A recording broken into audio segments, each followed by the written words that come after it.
Η Ινγκαπίρκα είναι ο πιο σημαντικός αρχαιολογικός χώρος του πολιτισμού των Ίνκα στο Εκουαδόρ. Βρίσκεται σε υψόμετρο 3.230 μέτρα και ξεχωρίζει γιατί είναι το μοναδικό κτίσμα σε ολόκληρη την πρώην αυτοκρατορία των Ίνκας που έχει αυτό το σχήμα. Πιστεύετε δε ότι ήταν ναός αφιερωμένος στον ήλιο. Εδώ ο επισκέπτης μπορεί να δει μερικά από τα καλύτερα δείγματα τείχων των Ίνκας, καθώς και τις περίφημες τραπεζοειδείς πόρτες, παράθυρα και σοχές των κτηρίων τους.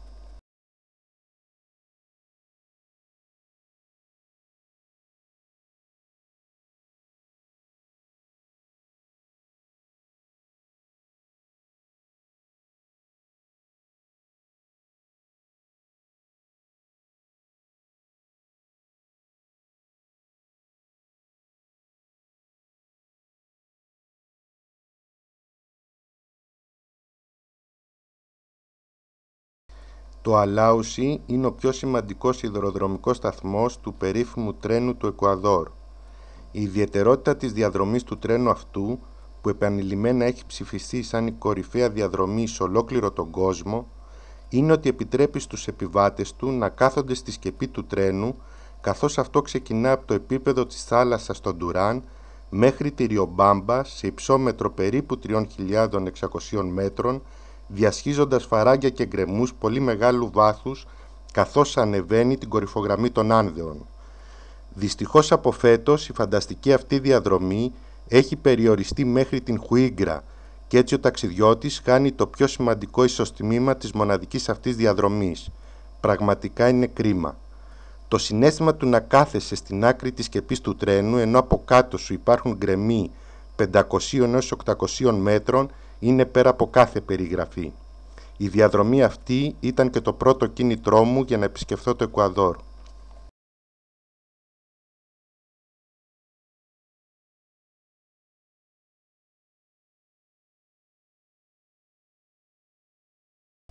Το Μισαχουάλι είναι το τελευταίο χωριό που μπορείς να επισκεφθείς με λεωφορείο μέσα στην ευρύτερη περιοχή του Rainforest του Εκουαδόρ.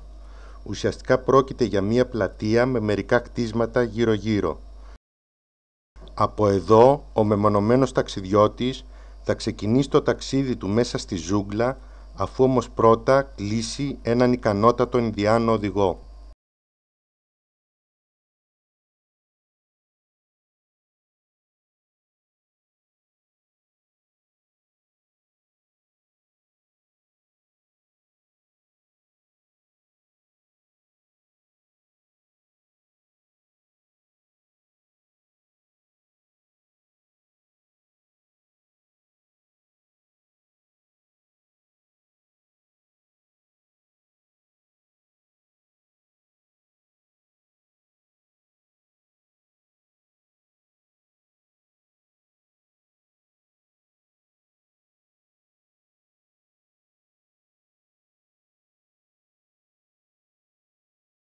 Η παρέα μας ήταν δύο Έλληνες, εγώ και ο φίλος μου Γιάννης Αναστασάκος, δύο Ιταλοί και ένας Ισπανός.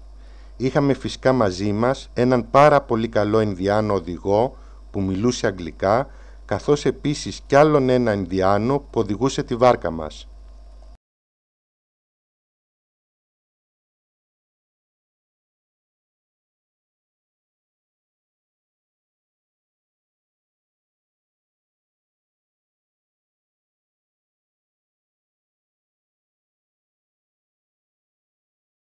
Το πρώτο βράδυ κοιμηθήκαμε σε σκηνές σε μία μουδιά του Νάπο Ρίβερ και αφού ήδη είχαμε ταξιδέψει περίπου 7 ώρες στον ποταμό.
Η πρώτη συμβουλή που μας έδωσε ο οδηγός μας στη ζούγκλα είναι να μην πιανόμαστε από πουθενά, και αυτό γιατί ποτέ δεν ξέρεις τι είναι πάνω σε αυτό από το οποίο θα πιαστείς.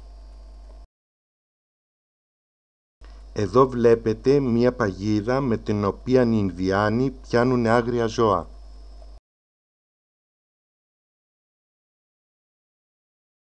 Αυτός δεν είναι ένας απλός βάτραχος, αλλά λόγω του τρομερού δηλητηρίου του είναι το πιο επικίνδυνο ζώο σε ολόκληρη τη ζούγκλα του Εκουαδόρ.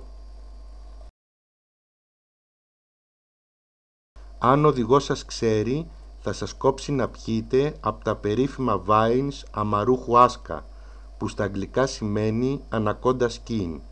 Είναι η πιο παράξενη γεύση που έχω δοκιμάσει και η οποία όχι μόνο σε ξεδιψάει, αλλά και σε γεμίζει με ενέργεια.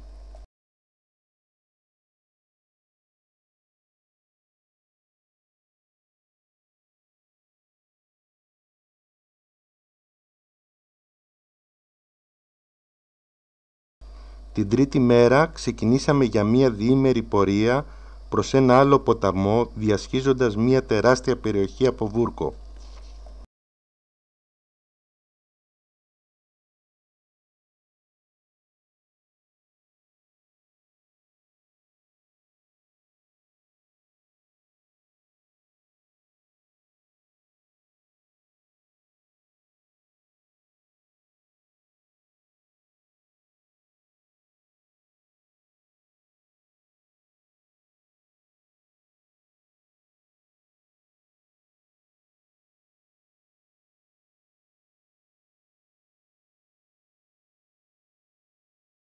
Φτάνοντας στο ποτάμι, ψαρέψαμε πυράνχας για το βραδινό μας φαγητό, ενώ εδώ συναντηθήκαμε και με δύο μικρούς ηθαγενείς που μας βοήθησαν στη διάρκεια της παραμονής μας.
Τα μοσκίτος νετ ήταν η πιο βασική μας προστασία από τα τρομερά κουνούπια της περιοχής.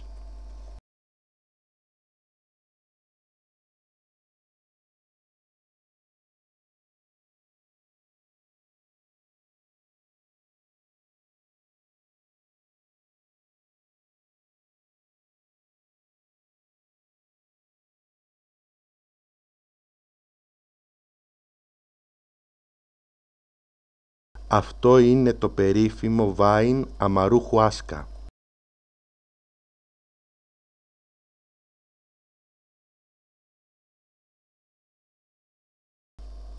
Εδώ ένας ηθαγενής καθαρίζει το καλαμπόκι που έχει μαζέψει για να πάει να το πουλήσει στην εβδομαδιαία αγορά της περιοχής.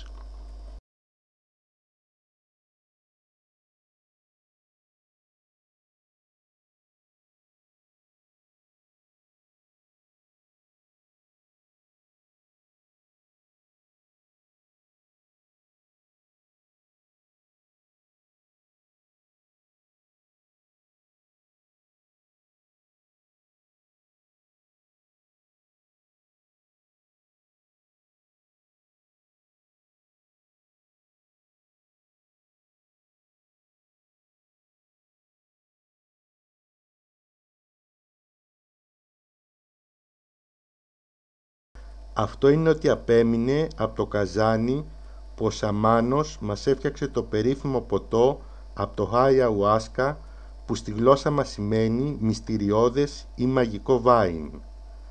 Αυτό δε είναι το βάιν που αποτελεί το κύριο συστατικό του μαγικού ποτού των σαμάνων της περιοχής.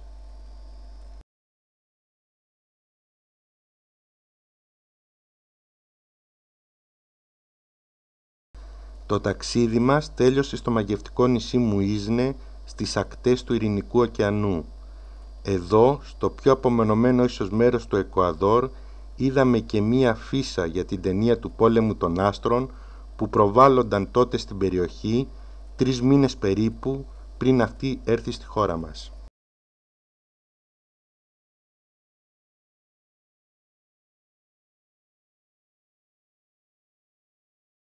Από εδώ και πέρα θα δούμε μερικά από τα πιο σημαντικά ζώα και πουλιά των περίφημων νησιών Γκαλάπαγκος.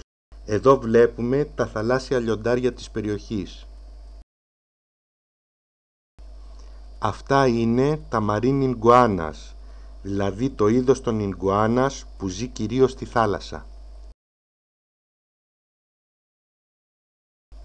Αυτά είναι τα red-footed boobies που μαζί με τα ξαδέλφια τους, τα blue-footed boobies, αποτελούν ένα από τα πιο σημαντικά σήματα κατά τεθέν των νησιών Γκαλάπαγκος.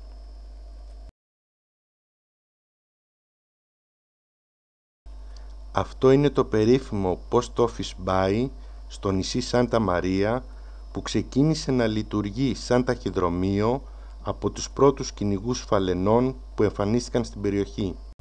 Αυτές είναι οι γιγαντιαίες σκελώνες, το υπαριθμόν 1 σήμα κατά τεθέν των νησιών Γκαλάπαγκος που ζυγίζουν περίπου 300 κιλά η κάθε μία και που πιστεύετε ότι ζουν γύρω στα 150 χρόνια. Εδώ βλέπουμε τον κόκκινο μυγοχάφτη, ένα από τα σπάνια πουλιά των νησιών της περιοχής.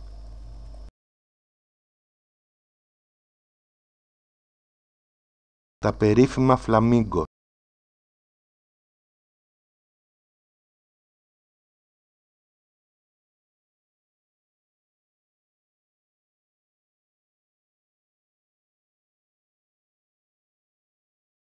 Αυτά είναι τα αρσενικά frigabirds. Η κόκκινη σακούλα στο λαιμό τους κάνει να φουσκώσει περίπου 20 λεπτά και χρησιμεύει μόνο για να προσελκύει τα θηλυκά. Εδώ βλέπουμε τα λαντιγκουάνας, τις άβρες δηλαδή που ζουν κυρίως στην ξηρά.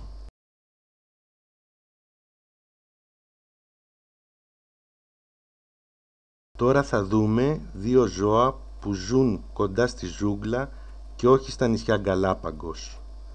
Αυτά είναι τα περίφημα χορτοφάγα ταπίρ. Όσοι παίξατε το Adventure Amazon θα τα αναγνωρίσετε εύκολα.